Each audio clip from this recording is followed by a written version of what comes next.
2020 онд нийслэлд 22 стандартыг шинээр бий болгоно. Автомашин ажилтны компаниудыг хариуцлагажуулахыг хотын захирагч үүрэг болголоо. Аюу шүү Сэлбэдэд төвүүдийн бүтээн байгуулалтын ажлын гүйцэтгэл 80 гаруй огт байна.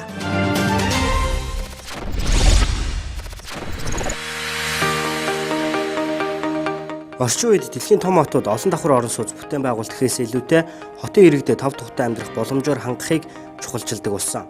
Товчхондоо хүн амьдрахад хэр таатай хот вэ гэсэн гол шалгуураар дэлхийн хотууд өрсөлдөж байна. Хотын захирагч Амар сайхан мөн энэ хандлага чиг баримжааны ач холбогдлыг мэдэрч судалсны дагуу шинэ оны анхны захирамжаараа 2020 оныг нэг хотныг стандарт зорилттой жил болгон зарлалаа. Хотын стандарт, норм, дүрм, журам, хэм хэмжээг мөрдүүлж иргэдийн ажиллаж амьдрах таатай орчныг бүрдүүлэх зорилгоор 2020 оныг нэг хот, нэг стандарт зорилт жил болгон зарласугай. Захирамжийн гол зорилго нь Улаанбаатарчуудыг ая тухтай амьдрах орчныг бүрдүүлэх, аюулгүй байдлыг хангах, хотын гэсэн шинэ стандарттай болж даган мөрдүүлэх юм а. Өчигдөр би нийтийн тээврийн автобус нэлээд олон чиглэлд орж сууж явсан. Тэн дотор одоо зүгээр хүн өөрийнхөө хариуцлагын хүрээнд гэдэг юм уу санаачлалаараа хийж маш олон ажлууд байна. Тэр автобусын дотор, автобусны буудлын дээр, картны цэгүүд дээр. Гэтэл тэр бүхэн чи яагаад болохгүй вэ гэхээр стандарт гэдэг юм байхгүй учраас болохгүй байна л гэж хэлээд. Өнөөдөр нийслэл хотод олон төрлийн барилга байгууламж баригдаж байна. Технологи хөгжиж байна. Дэлхийн маш одоо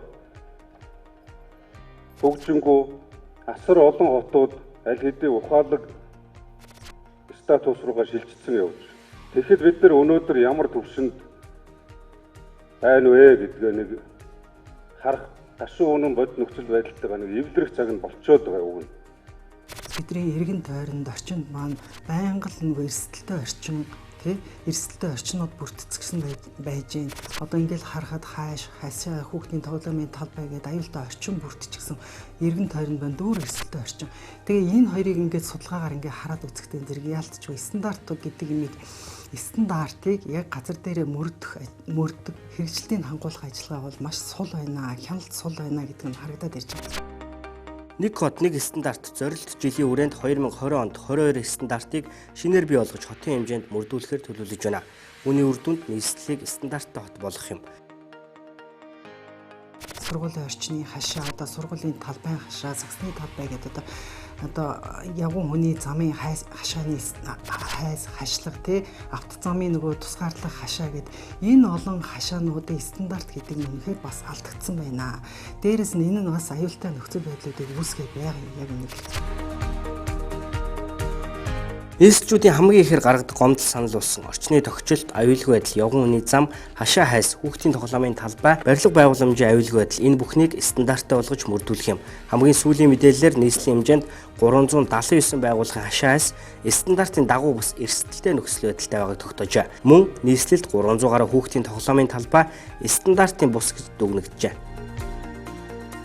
Хотын стандартын бичиг баримтыг боловсруулна, хотын стандартын бичиг баримттай болоод ирэхтэн зэрэг иргэдийн аюулгүй байдал хангагдаад ирдэг.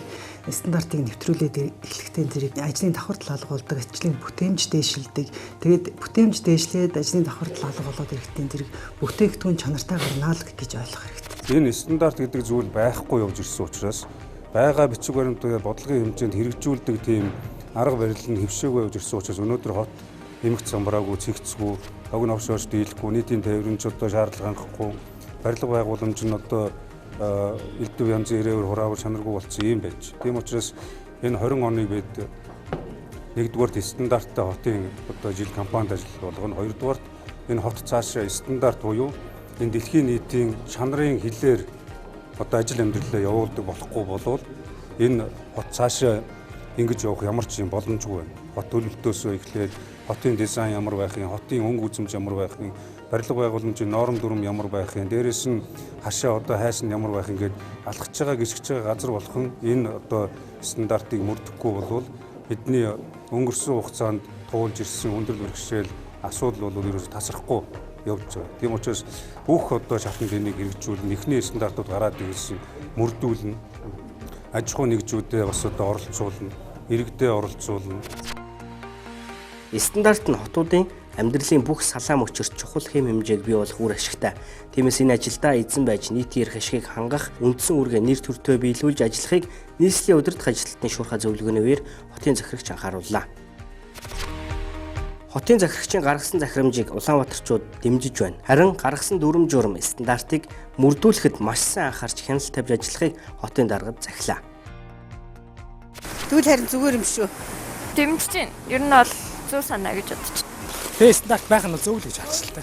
Бүгдээрээ нэг стандарт хашаа нүртэл нэг өнгөтэй байвал зүгээр юм болов. Хотын даргын зүгээс бол биднээс бол иргэдийн ая тухтай орчныг алдагдуулаад байгаа энэ нөхцөл байдлыг хамгийн түрүүнд судлаа гэж бидэрт үүрэг өгсөн. Бид нар судалсан. Дараад нь хотынхаа стандартын бичиг баримтуудыг судлаарай. Тэгээд дэлхийн жишгт нийцсэн олон улсын төвшөнд хүрсэн ийм хотын стандартын бичиг баримттай болохын төлөө бидэрт бол маш олон удаа уулзж байгаа, маш олон удаа чиглэл өгч байгаа, үүргүүд өгөгдөж байгаа.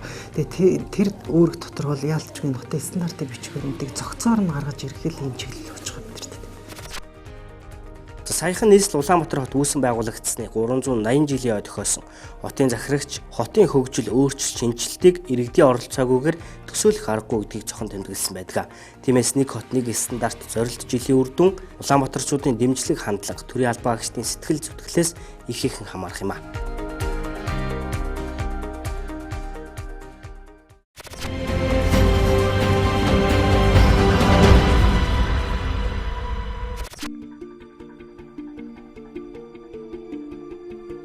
...2000-ад оны ихээр дүрм зөрчсөн тээврийн хэрэгслийг ачиж торгох арга хэмжээ авч эхэлсэн байдаг.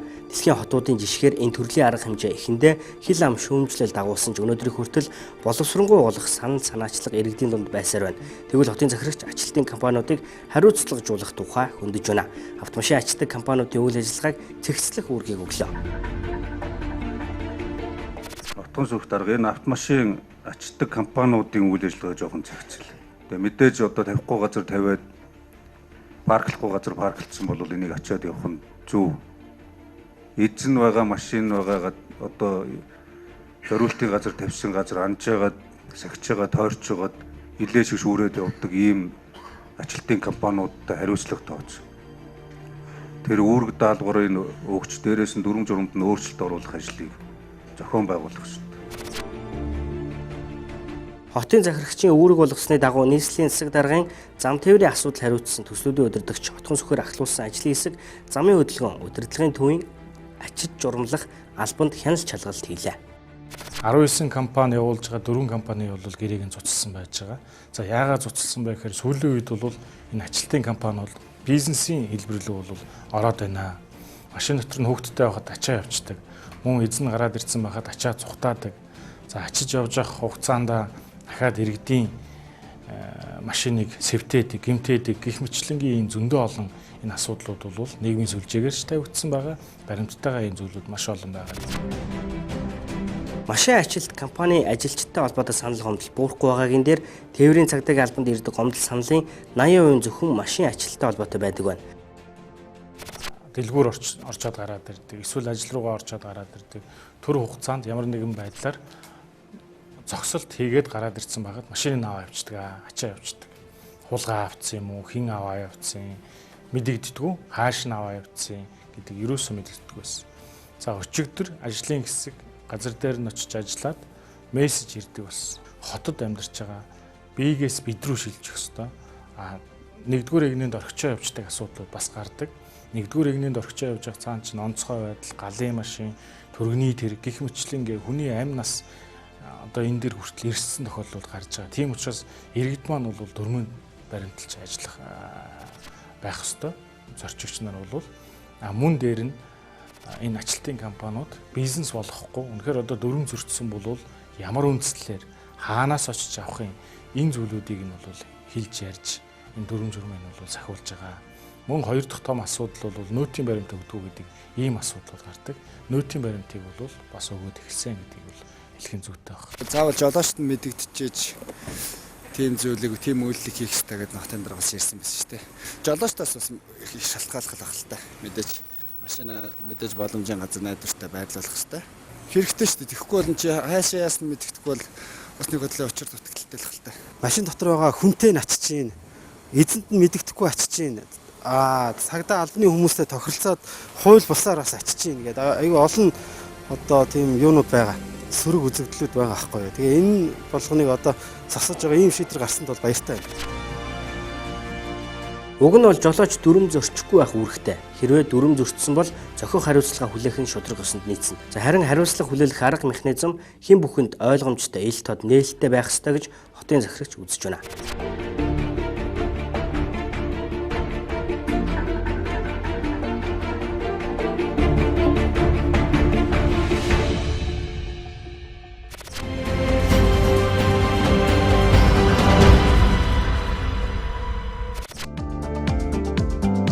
Улаанбаатар хотын түүхэнд хийгдээгүй том бүтээн байгуулалтууд хийгдэж хэрэгжиж байна.